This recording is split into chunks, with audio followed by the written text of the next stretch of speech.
All right, welcome back. My name is Michael Jones. I'm the UC Cooperative Extension Forest Advisor for Mendocino, Lake, and Sonoma counties. Welcome to part 2 of my talk for the California Oak Health Workshop on oak woodlands and fire. And so in my first part, I talked about my research project looking at oak survival and regeneration post-fire. And basically, to sum all up, the trees are doing just fine. They're recovering on their own. I know aesthetically, it's disturbing. It's a little bit upsetting, and it doesn't look as beautiful as it used to. But ecologically, these woodlands, they do just fine and they recover on their own. So I know it's no consolation, but in 100 years, they'll look just like they did today. All right, so I'm just gonna kind of talk about some observations I've made while conducting this study. Don't have a lot of data to support it. Just gonna show you some pictures and ramble on. So the first thing I want to talk about is grazing. And so this is I'm not proposing anything novel, but I just want to show you, what grazing can do in a situation like this. So as I mentioned at the beginning of the previous talk, the Hopland Research and Extension Center, HREC, was historically a sheep ranch, and it's currently maintained as a sheep ranch. And so in this map on the right, you see that's kind of the footprint of the campus, and then all the black lines are fences dividing it into pastures. And so it's really cool that the campus is divided into these different pastures, and they all have different grazing histories. So some pastures are currently grazed, some pastures haven't been grazed for 25, 50 years, and some pastures are bio areas where there's been no grazing. And so it kind of, sets stuff up for an experiment. And so what I noticed, and I don't have a lot of replications to support these conclusions, but it's just something you see. This is a grazed pasture that was burned. I have to remind myself that it was burned.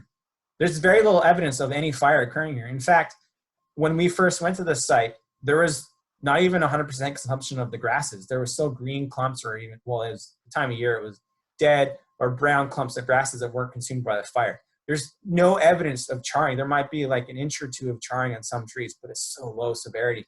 It was really impressive to see. So if you'll notice on the kind of center left side of this image, that's a fence line, and so that's a different pasture. And so if we were to go to that side of the pasture, this is what a pasture that hasn't been grazed for 25 plus years look like.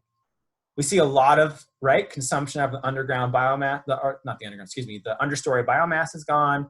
The trees, for the most part, had that 100% or nearly 100% above ground biomass mortality, right? A lot of moderate to high severity charring and damage in those trees.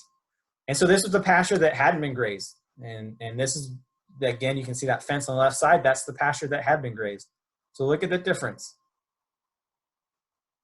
So what does that mean? What that means is that grazing is a phenomenal way, if you do it sustainably, to help manage fuels in your defensible space or in a fire break. Obviously, if you remove a lot of that grass fuel and you're cropping up or cleaning up the understory and you're cleaning up the trees, you're reducing that potential for moderate to high severity fires to occur.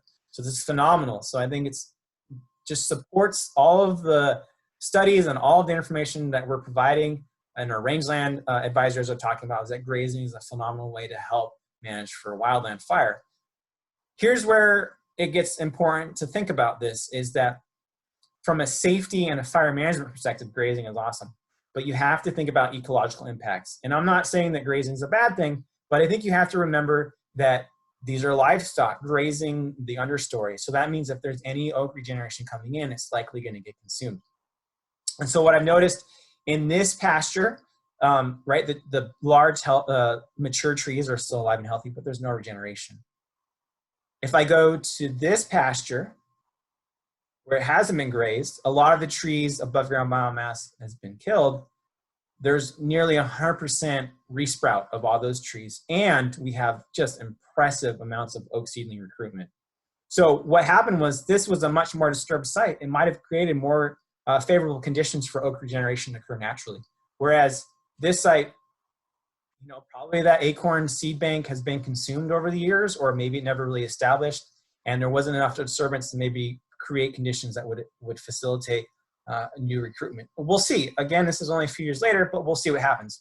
But I'm already seeing just incredibly extensive oak seedling resprout in this site a year after, and all the trees are recovering too, for the most part. So just think about that, right? Grazing works well for fire management, but from ecological process, maybe if you're trying to manage and conserve oak woodland, you need to think about managing grazing in those areas.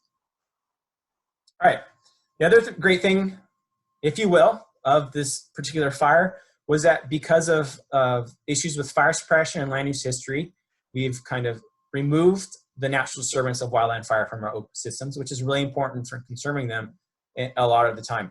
And so what we have right now is a real issue with Douglas fir encroachment into our oak woodlands.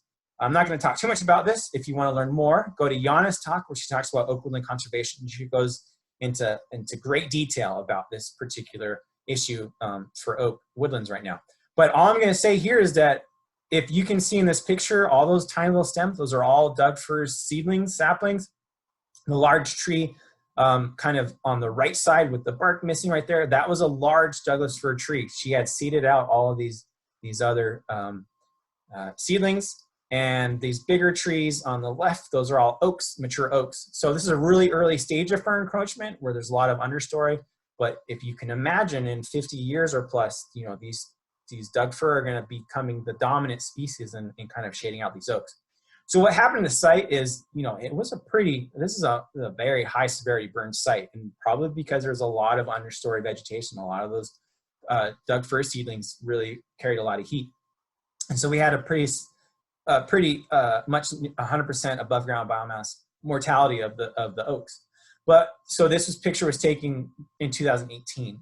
And I can tell you that I've been back to this site in 2019, and the oaks that you see on the left are resprouting pretty vigorously. But none of the firs are. There's no fir generation. So I think this is a good case to show that fire can help with fir encroachment.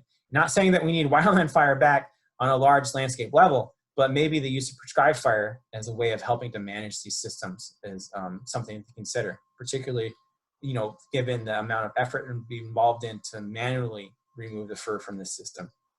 So I know this is a pretty extreme image, but I can tell you that the oaks are recovering. It's going to take a while, but with no fir recovery, I think we'll shift back to an oak-dominated stand.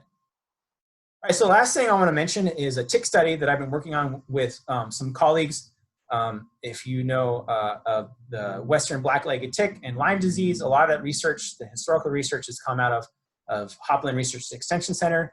Dr. Bob Lane has been studying this particular insect disease and kind of post disease cycle dynamic at Hopland for 35 plus years. So the stand that he's been working in is this mature black oak madrone stand. It's a pretty cool place. It was completely burned over, moderate to high severity in the river fire. And so it presented this really interesting opportunity to understand how fire impacts ticks, its hosts, and the prevalence of Lyme disease in these systems. So this is really ongoing research. I'm collecting, with Ryan, we're collecting the kind of the forestry aspect, looking at the tree survival regeneration. But I can tell you preliminary results, kind of what we're seeing is, think about the tick life cycle and Lyme disease transmission. Ticks have they have larvae, then they have nymphs. Each life stage requires a different host. So for example, the smaller life stages require smaller hosts, such as ground squirrels and things that kind of crawl around in the understory, whereas the larger hosts shift to like deers, and then they can attack humans as well. And so what we see is when you have a mature, right, this was a mature closed canopy, so the foliage had shaded out most of the understory, closed canopy, black oak madrone stand, and so we had a real strong and well-supported population of squirrels and birds and things that were kind of living in the understory shrubs and in the trees. So this supported pretty decent tick populations, and there's a relatively high prevalence of Lyme disease in these ticks. After the fire, as you can see in this image here, this was taken in 2019, you remove that overstory canopy and you're getting a light penetration down on the forest floor. You remove that understory vegetation. And so those hosts that were there before the fire, the mammals and the birds, are gone. And what we've had is kind of an abundance of fence lizards into this site. So what's really cool about fence lizards is they're a host for the black-legged tick, but they inoculate the ticks and themselves from Lyme disease. So they're dead-end hosts for this particular bacterium. And so what we're seeing is that tick populations were decreased initially because of damage from heat, right? The fire killed a few, but I gotta tell you, ticks are super tolerant insects. I called them insects, that was my bad. They're super tolerant arachnids. You know, they can survive really extreme conditions. So, you know, I imagine a lot of these areas, they're just hunkering down in the soil and waiting for the fire to pass. But I'm sure there was direct mortality from flame contact. But you see a reduction in the populations because they've lost a lot of their main hosts, their feeding sources, maybe for short term. But then fence lizards came in, and now the ticks that are there are being inoculated from Lyme disease. So not only are we seeing a lower tick populations, but we're seeing a decrease in the prevalence of Lyme disease. So what'll be interesting to see long term, right? As the forest revegetates, maybe the trees that weren't as damaged severely create shade again, and we get understory, and we have those mammal and bird hosts moving back into the stand. Do we see this? Presumably, and we will, this increase in tick populations and then an increase in prevalence of Lyme disease. But it'd be really interesting to see how long this kind of suppression of Lyme disease and tick populations lasts in these stands. All right, so again, thank you for your time. I appreciate you listening to both my part 1 and part 2 talks.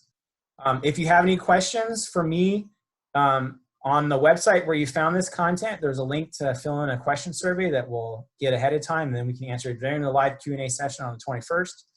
If you think of a question later and you want to join us for that session, you can do a chat box and we'll answer, our presenters can answer your question.